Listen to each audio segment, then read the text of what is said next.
Bismillahirrahmanirrahim. Assalamualaikum warahmatullahi wabarakatuh.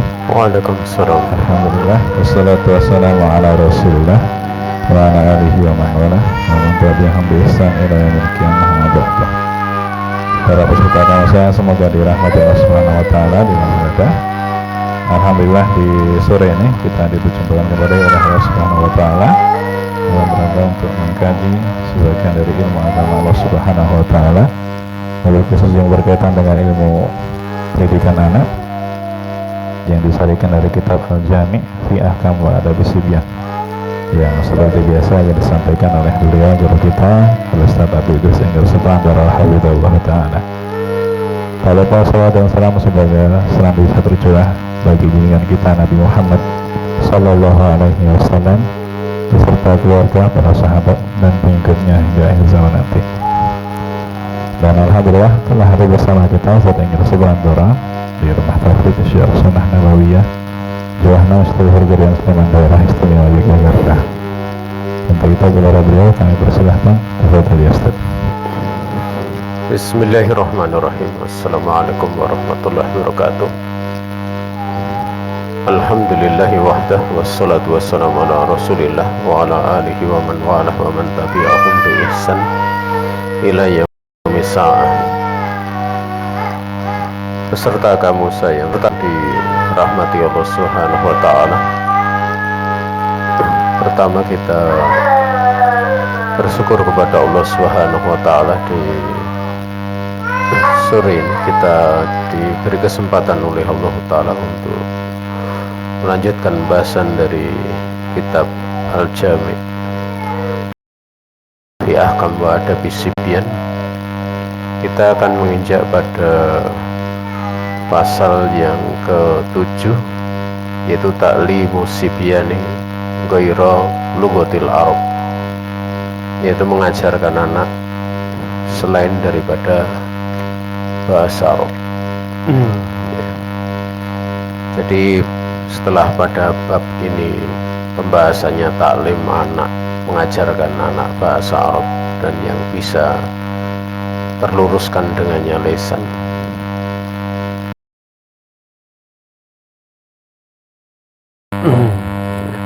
maka pada pasal yang ke-7 ini dibahas tentang mengajari anak selain bahasa Arab.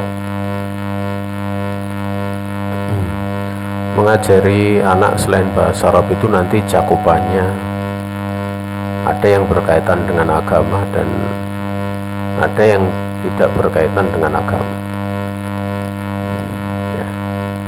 Pada perkara yang berkaitan dengan agama seperti bahasa-bahasa yang di situ digunakan sebagai penyebaran agama mereka, seperti dahulu bahasa Syriani untuk Injil, kemudian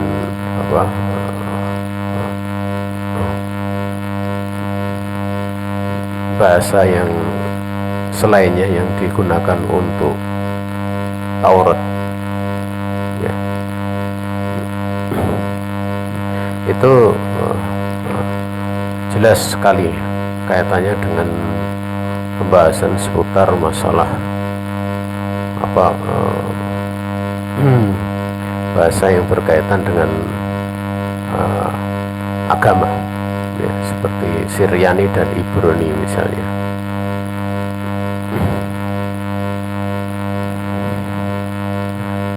Sehingga kalau dalam perkara tersebut nanti ada pembahasan yang memang berkait dengan pasal ini gitu. Adapun bahasa-bahasa yang berkaitan dengan selain agama, seperti orang di Indonesia tinggal di Indonesia mesti belajar bahasa Indonesia, atau kalau tidak belajar ya terurufkan bahasa Indonesia, ya, diurufkan dalam pembicaraan pakai bahasa Indonesia, dan itu hal yang dimaklumi, ya. Sehingga pada pembahasan yang kedua ini lebih luas dari yang pertama, karena yang pertama itu benar-benar khusus berkaitan dengan agama. Namun terkadang pada bahasa yang selain bahasa Arab itu juga bisa, walaupun asalnya adalah bahasa-bahasa yang dimaklumi bukan untuk agama, terkadang bisa membawa kepada agama juga, atau menjadi wasilah. Sehingga terkadang kita dapati orang bangga dengan bahasa tersebut melebihi bangganya kepada bahasa Al-Quran ataupun bahasa hadis seperti dimaklumi ya. Dan kadang yang dibandingkan itu dari sisi natijahnya atau hasilnya, hasil dunia ya. Karena kalau yang namanya bahasa agama itu ya misalnya bahasa Arab ya memang bukan untuk kepentingan, secara utamanya itu bukan untuk kepentingan mencari dunia. Karena untuk mempelajari Al-Quran, mempelajari hadis ya tidak mungkin kecuali dengan bahasa Arab. Berbeda dengan bahasa misalnya Inggris, bahasa Korea, yang manakala bahasa itu dipelajari sangat berkait dengan dimudahkannya orang nyari dunia.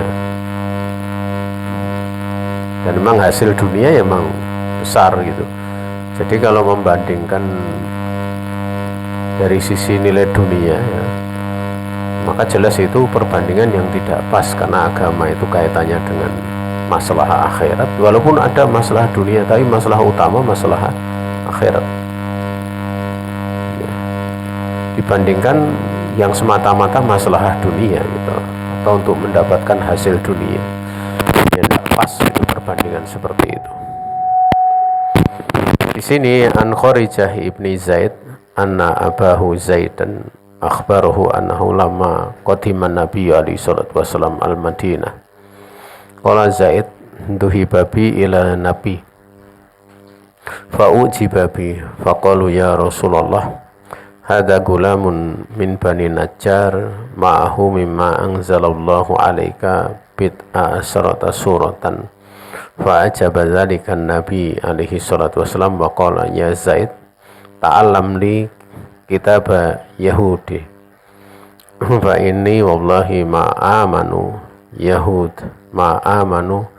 Yahud ala kitabi wa fi lafat innaha ta'tini kutubun la uhibbu an yaqra'aha kullu ahadin hal tastati'u an ta'allama kitab al-Ibraniyah au qala Siryaniyah qala Zaid fata'alamtu kitabahum ma marad bi khamsa asharata lailatan hatta hadaqtuhu wa kuntu aqra'uhu lahu kutubahum idza katabu ilaih wa ujibu anhu idza kataba. Masya Allah, ini dari Kharijah bin Zaid, bahwa bapaknya yaitu Zaid bin Sabit radhiyallahu ta'ala anhu itu memberi kabar kepada Kharijah bin Zaid putranya bahwa tatkala Nabi alaihi salatu wasallam tinggal di kota Madinah ya, waktu itu Zaid berkata mengisahkan peristiwa tatkala Nabi sudah ada di Madinah ya, aku waktu itu dibawa di hadapan Nabi, kemudian Nabi itu dibikin takjub kepadaku ya. Kemudian mereka berkata, ya Rasulullah, anak ini anak dari Bani Najjar, dia punya sebagian yang Allah turunkan kepada kamu sekitar sekian 10 surat ya, belasan surat. Maka itu membuat takjub Nabi. Kemudian Nabi bersabda, ya Zaid, pelajarilah untukku tulisan orang-orang Yahudi atau kitabnya orang Yahudi, bahasanya maksudnya. Sungguhnya aku demi Allah tidak merasa aman dengan Yahudi terhadap tulisan-tulisanku, surat-surat yang aku kirim kepada mereka itu aku nggak merasa aman. Dalam lafaz lain-lain, sungguhnya berbagai tulisan orang Yahudi telah datang kepadaku dan aku tidak menyukai setiap orang itu untuk membacanya. Apakah kamu mampu untuk mempelajari kitab Ibrania, yaitu bahasa Yahudi Taurat, atau kitab Syriania? Ya. Maka Zaid kemudian berkata, aku pun mempelajari tulisan-tulisan mereka, bahasa mereka. Ya, dari waktu yang telah lewat pada diriku selama 15 malam, 2 pekan saja, sampai aku benar-benar menguasai, sampai aku mahir bahasa mereka. Dan aku kemudian setelah itu membaca untuk Nabi kitab-kitab tulisan-tulisan orang Yahudi atau orang Nasrani ketika mereka ini menulis surat kepada Nabi. Dan juga aku akan menjawab untuk Nabi, ya, menjawab untuk Nabi dengan dibahasakan ke bahasa Ibrani ataupun Syriani tatkala Nabi menulis untuk mereka. Jadi Zaid bin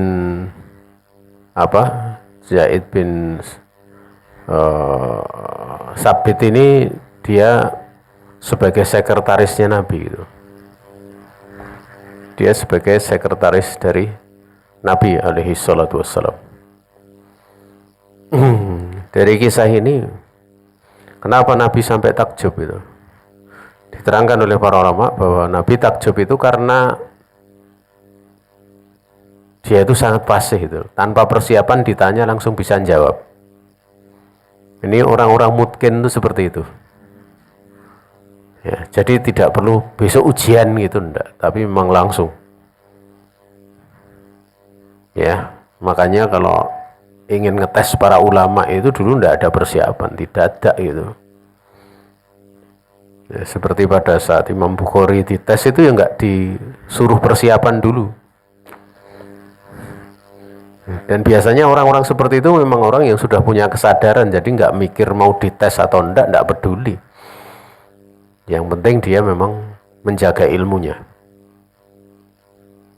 Ya, karena yang dicari dari mereka ya bukan nilai gitu loh. Makanya para sahabat Nabi alaihi salatu wassalam itu pada saat belajar ya seperti itu. Sehingga walaupun Nabi itu sebagai guru, ya, para sahabat memberi hadiah tidak ada masalah gitu. Beda kalau orang kuliah, orang sekolah beri hadiah pada gurunya, itu tidak boleh, itu haram hukumnya. Kenapa? Karena bisa mempengaruhi nilai. Itu maksudnya bab reswah ataupun sogoan, suap. Beda kalau setelah lulus tidak apa-apa. Setelah lulus baru beri hadiah tidak apa-apa. Tapi kalau dulu para sahabat itu belajar itu kan bukan untuk nyari apa ya, bukan untuk nyari ijazah gitu, memang untuk amal gitu. Sehingga banyak diantara para sahabat itu yang beri hadiah kepada Nabi gurunya gitu. Dan Nabi tidak pernah memberi nilai ini 10, ini bukan. Memang hakikatnya kalau amal ya, amal kebaikan beliau puji, beliau dorong gitu. Ini bedanya mencari ilmu para sahabat ya. Masya Allah, itu babnya itu bukan bab mencari kelulusan. Beda kalau kita itu saat ini ya belajar ya mencari kelulusan ya. Makanya ada pembahasan dari Syekh Muhammad bin Shalih Al-Utsaimin seputar masalah ijazah. Ijazah itu hal yang diperbolehkan di dalam dunia belajar, tidak ada masalah. Adapun niatnya orang dapat ijazah supaya begini begitu ya, itu dikembalikan ke masing-masing orang. Ada niatnya yang supaya bisa nyari kerja, supaya ini ya, di atas niat itulah dia hanya dapatkan. Tapi kalau niatnya dengan ijazah itu manusia mudah untuk qabul, tidak perlu bertanya lagi, sehingga dakwah lebih mudah diterima, itu tidak ada masalah, bagus itu. Ya, makanya kalau kita lihat ya di kalangan para ulama kita itu ada yang melalui jenjang kuliah dan ada yang tidak itu. Ya. Ada Ummul Qura, ada dulu kalau sebelum ada Universitas Madinah itu Ummul Qura dan Universitas Madinah ada gitu. Ya. Ada yang pakai ma'had seperti Ma'had Al-Makki di Mekah ya. Juga ma'had di Madinah itu juga ada. Tapi bukan masalah di situ kemudian ada kelulusan atau ijazah, tapi memang belajarnya itu terstruktur gitu loh. Itu yang penting gitu. Belajar terstruktur. Ya. Makanya ada sebagian ulama seperti Syekh Shalih Al Fauzan itu yang melalui jenjang S1, S2, S3 ya beliau, dokter ya beliau. Waktu itu sempat ya. Tapi ada sebagian ulama kita itu yang tidak melalui jenjang itu. Kemudian syekh gitu. Tidak melalui jenjang, ada S1, S2, S3 enggak. Tapi mereka dikenal belajar dengan sistematika yang memang dia layak menjadi seorang ulama. Ya, layak menjadi seorang ulama. Wallahu ta'ala a'lam.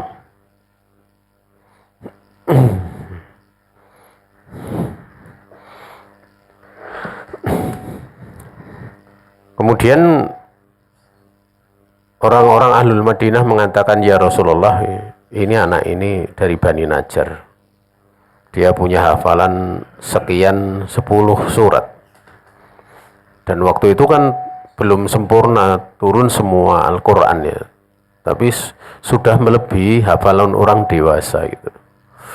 Dan jangan dibayangkan hafal 10 sekian surat atau 11-an surat itu kemudian seperti wah ternyata dikit ya gitu. Nah, orang hafal juz amma kan lebih daripada 10 kan. Berapa itu mungkin? Ya, lebih dari 20 bahkan. Tapi jangan dibayangkan seperti itu ya. Karena para sahabat itu menghafal dan beramal. Itu bedanya gitu loh. Mungkin sekian belasan sekian, tapi mereka beramal. Nah, orang sekarang hafal Quran saja belum tentu beramal. Ya. Jadi jangan merasa, cuma dikit gitu. Ya. Dan ini Zaid bin Sabit ini walaupun baru hafal 10 sekian surat itu dibandingkan orang yang paling mungkin hafalan Al-Qur'annya itu nggak ada sak kuku hitamnya ya. Orang yang hafal Quran itu dibandingkan ilmunya Zaid bin Sabit, terbukti dari kecerdasannya ya, kecerdasannya dia bisa belajar bahasa 2 macam bahasa sekaligus, yaitu Syriani untuk Injil dan Ibrani untuk Taurat. Hanya 15 hari. Hanya 15 hari. Artinya bukan bahasa Arab itu kan gitu. Ya.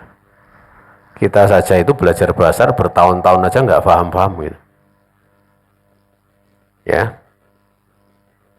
Kadang ada yang 1 tahun, 2 tahun. Tapi kalau sudah materi di mutamimah ya nggak bisa. Materi di kotor juga nggak bisa. Kalau ini enggak, 15 hari itu mengalim bahasa Ibrani dan Syriani gitu. Ya, itu menunjukkan bahwa orang punya hafalan Al-Quran itu di zaman Nabi dijadikan sebagai ukuran kecerdasan. Dijadikan ukuran kecerdasan itu hafalan Al-Quran. Ya. Dan kenapa ya? Kenapa? Kok banyak sekarang universitas tuh ngasih beasiswa hafal Quran itu? Saya sempat diskusi dengan beberapa dosen. Saya kan agak gimana kok? Kan anaknya kadang hafal Quran, bener hafal Quran. Tapi kan dia basicnya agama, kok ada beasiswa kayak gitu ya? Apa sudah ada penelitian bahwa anak-anak hafal Quran kalau diajari ini itu bisa cepat gitu loh? Kan itu butuh penelitian. Saya karena dia dosen, dia dokter ya, tapi tidak tahu gelarnya apa. Ilmu ekonomi kalau S3 itu apa saya nggak tahu. Akuntansi dia. PH apa saya nggak tahu juga. Pokoknya yang jelas dia S3. Dia salah satu dosen di UNER ya, Universitas Airlangga waktu itu. Pas saya diundang oleh beliau untuk ngisi di satu lembaga sekolahan di Surabaya, itu beliau menceritakan, tentu itu sudah dengan kajian kan, bahwa anak-anak hafal Quran itu lebih cepat diajari dibandingkan yang lainnya. Ya, lebih cepat diajari.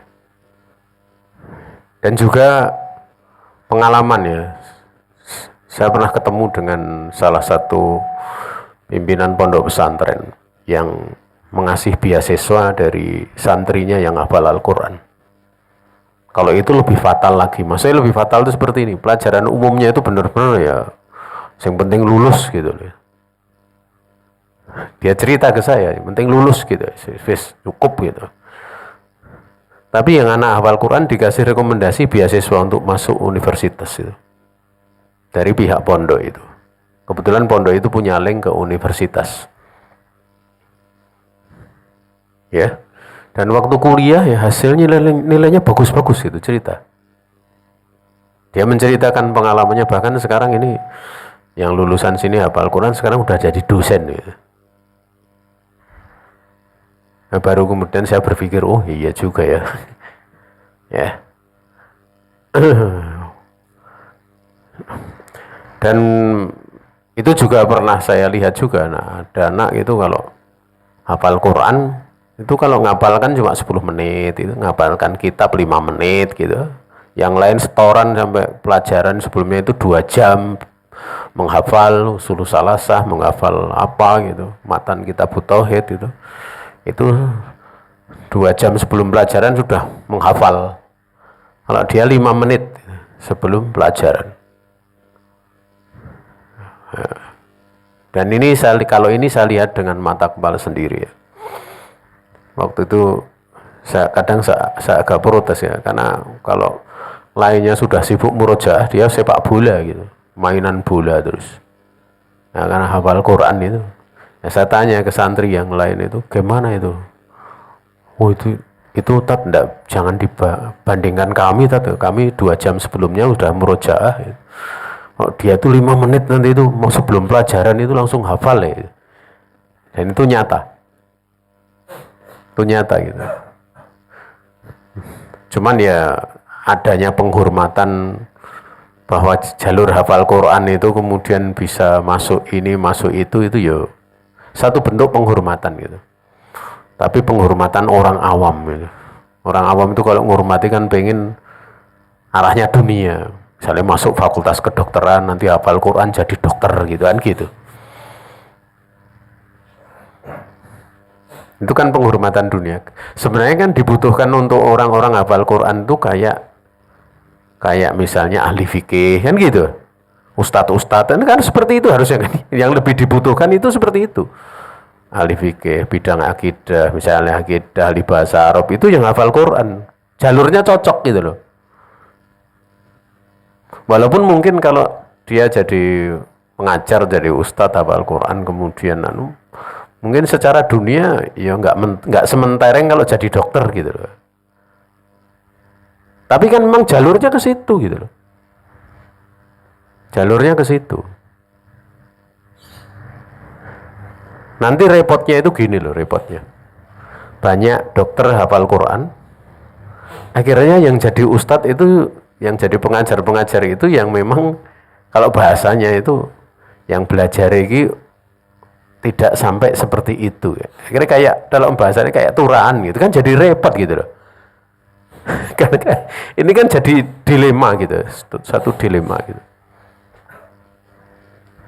Ya.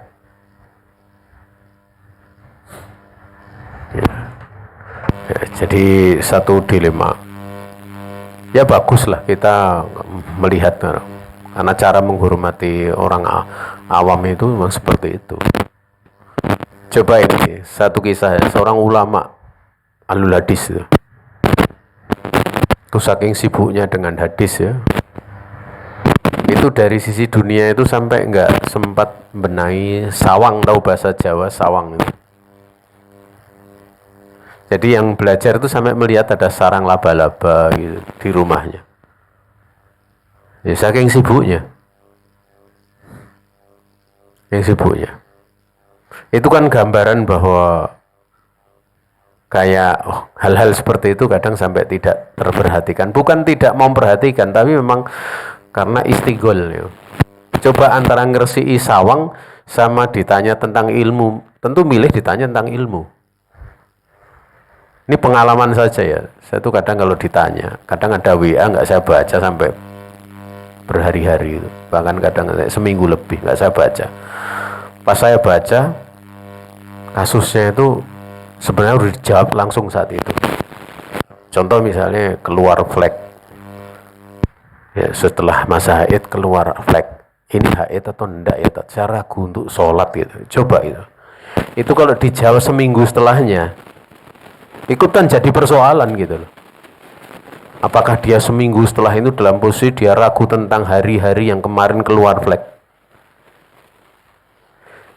Pada waktu saya membaca itu saya merasa bersalah. Kok tidak saya baca kemarin-kemarin, tapi kok terus masa fal waktu itu.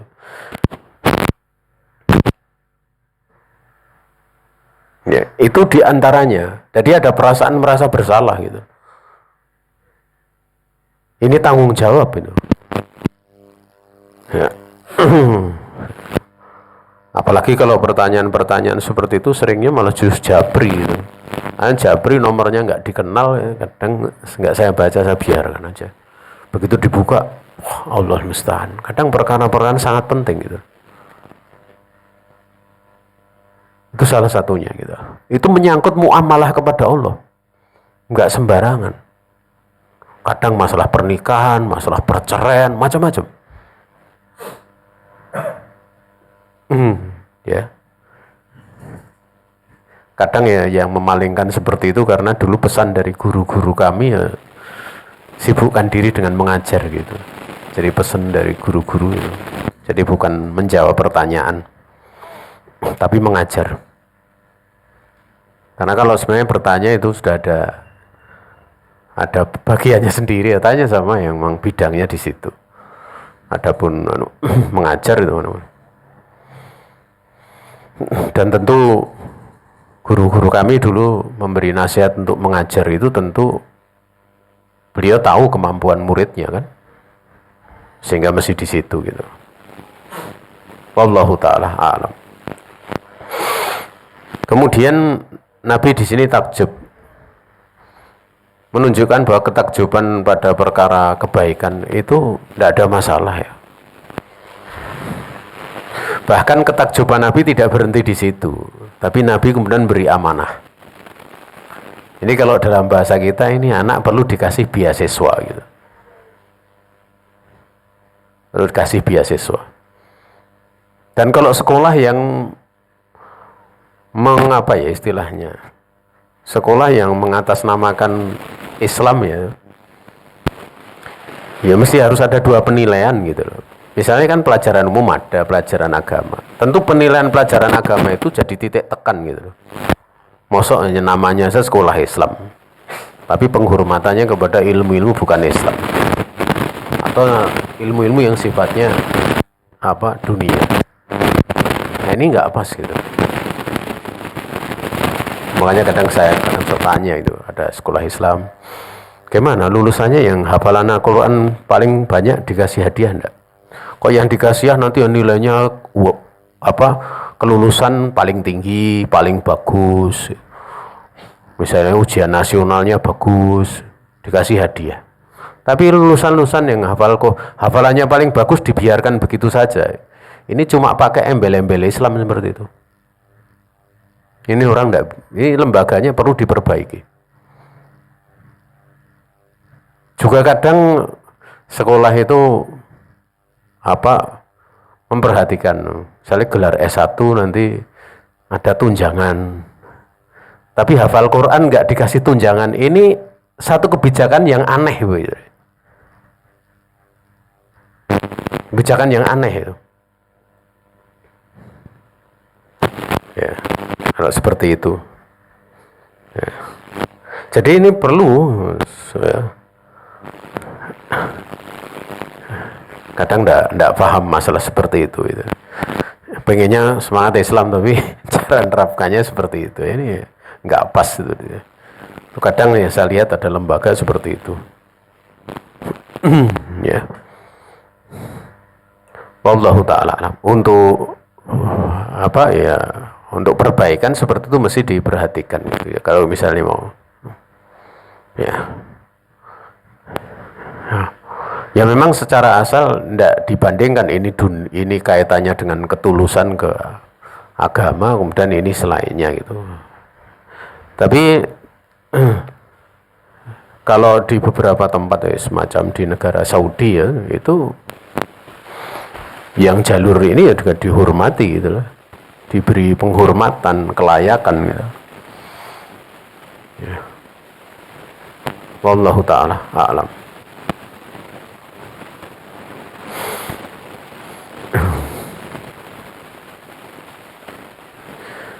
Jadi sini kalau kita lihat ya, dari anak umur belasan tahun langsung punya kedudukan di sisi Rasulullah. Langsung punya kedudukan di sisi Rasulullah, yaitu Zaid bin Thabit radhiyallahu ta'ala anhu. Sehingga dari sinilah di kalangan para ulama itu punya kebiasaan kalau ada orang seperti ini, anak seperti ini dipersaksikan di hadapan para pembesar. Raja, kemudian gubernur, para ulama kumpul untuk anak ini dipersaksikan. Karena yang seperti inilah nanti akan mengangkat izah Islam dan kaum muslimin dengan izin Allah Subhanahu wa taala.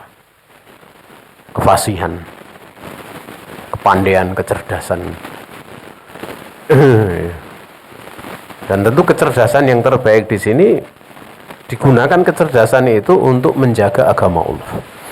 Karena Zaid disuruh belajar oleh Nabi supaya Nabi merasa aman dari tipu daya orang Yahudi Nasrani. Mereka ngirim surat ke Nabi pakai bahasa mereka kan. Tapi yang nerjemahkan mereka juga gitu loh. Ini orang Yahudi, orang itu membahasakan ke bahasa dari pendetanya melalui penerjemah ke bahasa Arab. Itu dari mereka seperti itu dibaca oleh Nabi. Nabi nanti balas bahasa Arab lagi kan, dikirim ke mereka, diterjemahkan lagi ke bahasa Yahudi, bahasa Ibrani dan Syriani kan, ini bisa dirubah-rubah gitu loh. Tapi kalau ada Zaid bin Thabit kan jadi beda. Mereka ngirim ke bahasa, tidak perlu diterjemahkan oleh mereka pakai bahasa Arab, tapi langsung pakai bahasa Ibrani dan Syriani gitu. Nanti Zaid bin Thabit langsung menerjemahkan ke Nabi. Kemudian Nabi menjawab dengan bahasa Arab, diterjemahkan ke bahasa Syriani, Ibrani dengan stempel dari Nabi gitu. Artinya dengan persetujuan Nabi. Karena orang yang ditunjuk Zaid bin Thabit. Ini Masya Allah ya, menunjukkan bahwa orang yang membantu dalam dakwah itu kedudukannya juga tinggi. Dia dapat keutamaan sebagaimana dakwah itu sendiri. Dia dapat keutamaan sebagaimana keutamaan dakwah itu sendiri.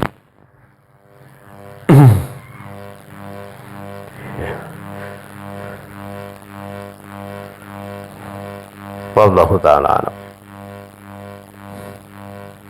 Kemudian bahwa Nabi tatkala ada surat-surat datang dari Yahudi dan Nasrani itu, beliau tidak suka setiap orang baca surat itu. Surat berkaitan dengan isi kitab mereka, Yahudi, kitab Taurat dan kitab Injil, tidak suka. Itu menunjukkan bahwa dalam perkara seperti yang dilakukan oleh Nabi kepada Zaid bin Thabit itu bukan orang sembarangan. Dia hanya orang-orang khusus saja. Bukan setiap orang kemudian boleh membaca kitab-kitab Yahudi, kitab-kitab Nasrani, tulisan-tulisan mereka. yang kadang bisa mempengaruhi agama. Contoh misalnya filsafat. Filsafat itu kan bukan dari Islam, dari Yunani. Ya, sebenarnya kan filsafat itu pembahasannya kayak ilmu logika dan yang lain sebagainya. Itu kan filsafat itu bukan berkaitan dengan keagamaan gitu loh. Tapi pembahasan seputar masalah hakikat sesuatu gitu. Seperti itu. Tapi karena dipelajari gitu loh, dipelajari oleh tersebar di negeri-negeri kaum muslimin, kemudian ilmu itu dijadikan untuk menilai Islam. Jadilah ada filsafat Islam. Sampai kemudian masuk di dalam ranah-ranah cabang ilmu. Akhirnya terjadi apa yang terjadi gitu. Dan biasanya orang-orang yang pelajari filsafat itu jadinya ya kadang jadi zindik gitu. Dalam pembahasan akidah itu jadi zindik biasanya. Sesat, menjadi orang-orang yang sesat. Sampai-sampai dia menolak nas nanti. Nas Al-Quran, nas hadis mereka tolak. Sampai-sampai sebagian dari ahli filsafat itu, ahli filsafat ini ya, orang yang dia muridnya banyak orang-orang UIN itu. Dia satu kiai, muridnya orang-orang UIN banyak itu. Doktor-doktor, bahkan mungkin profesor mungkin. Itu dia sempat mengatakan bahwa Abu Thalib itu dia Islam. Kemudian dia pakai nalar yang panjang dia sampaikan. Buktinya dia membela Nabi, cuma dia menyembunyikan keislamannya, gitu. Sampai berkata seperti itu. Dan dia tidak peduli dengan hadis tentang syafaat Nabi kepada Abu Thalib yang nanti siksanya itu diringankan oleh Allah. Tetap di neraka tapi diringankan, itu sudah enggak dibahas. Karena pembahasannya dia dengan melalui pintu yang berbeda dengan yang dipelajari oleh para ulama. Naam.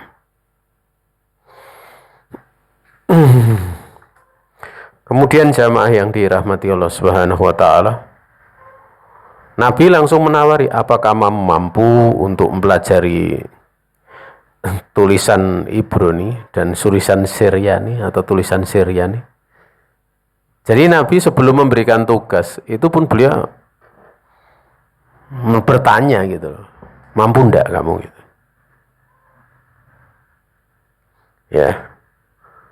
Padahal dari sisi datanya ini orang ini mampu gitu. Artinya Zaid bin Sabit itu mampu gitu. Nah, ini ada penjelasan yang bagus tentang permasalahan ini.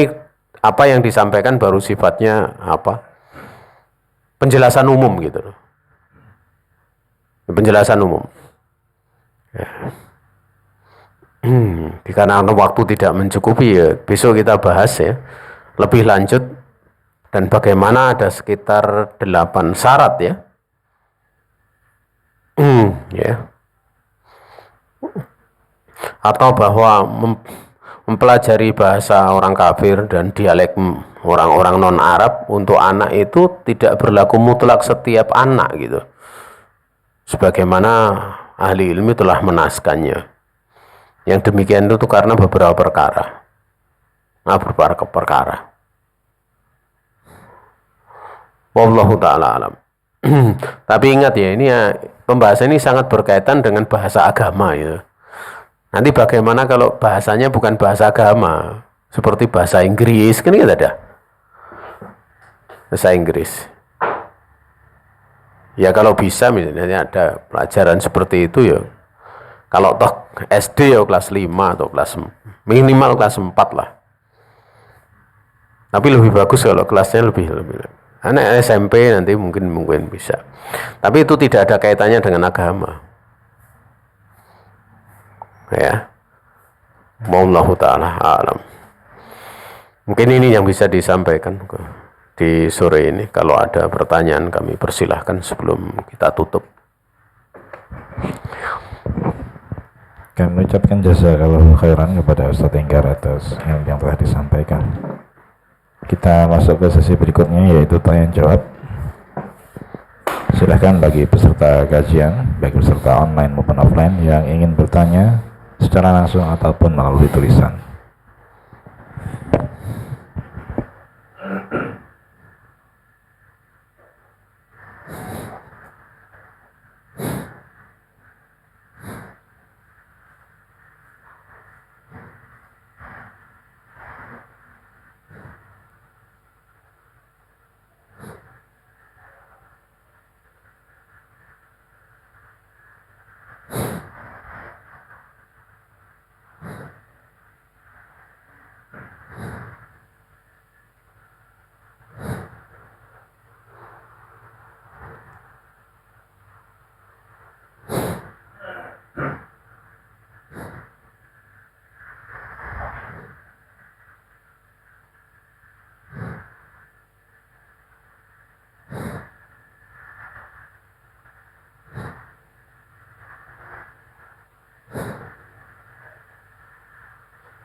Gak ada pertanyaan ya?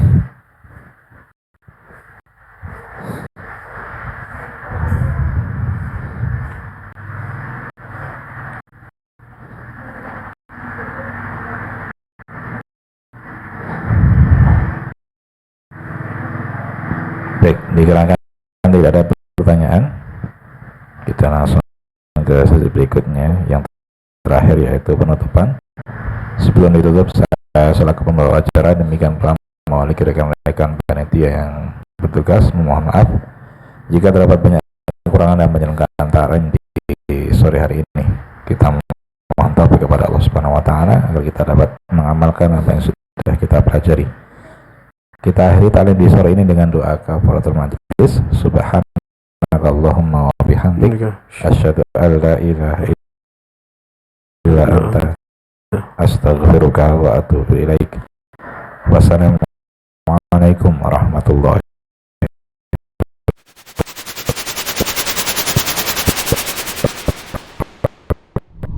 wabarakatuh.